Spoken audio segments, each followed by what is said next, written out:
Големите и помали маркети и денеска останаа без голем број муштерии.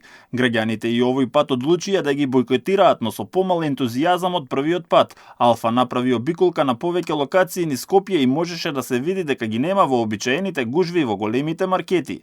Граѓаните кои влегуваа да пазарат не ги полнеа корпите, купуваа само по неколку производи како што посочија основните кои им биле најнеопходни, а голем дел ги избегнуваа маркетите па купуваа само на зелените пазари и во пекарите.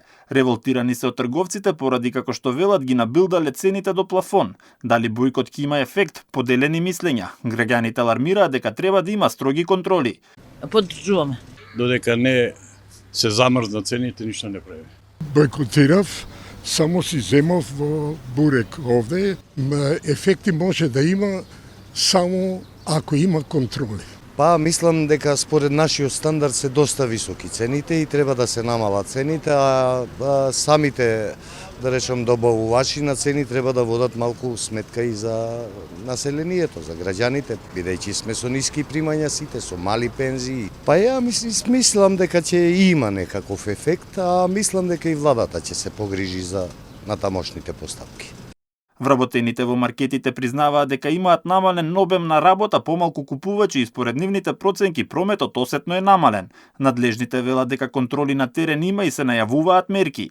Министерот за економија и труд Бесар Дурмиши го чека извештајот на Државниот пазарен инспекторат од контролите направени каде дистрибутерите, добавувачите, производителите и трговците.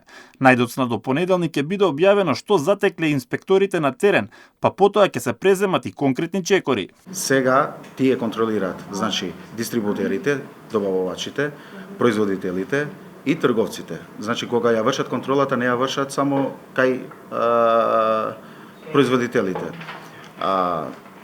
Целокупниот процес го контролираат, ќе ги контролираат колку е процентата на маржата стаена од трговците за период од 6 месеци, дали таму е чепкано и врз основа на тој извештај што ќе го земеме од Државен пазарен инспекторијат, како влада ќе ги преземеме мерките кои треба да ги преземеме. Големите трговски синџири се бойкотираат и во Србија, Босна и Херцеговина, а сега се приклучија и Косово, Грција и Бугарија. Во Хрватска од сабота 8 февруари започна 7-дневниот бојкот на еден трговски синџир, чиј избор ќе биде одреден преку анкета на Facebook. Според платформата Ало Инспекторе, потрошувачите барале да се продолжи со бојкотите, бидејќи според нив трговците не ги сватиле пораките од претходните два општи бојкоти.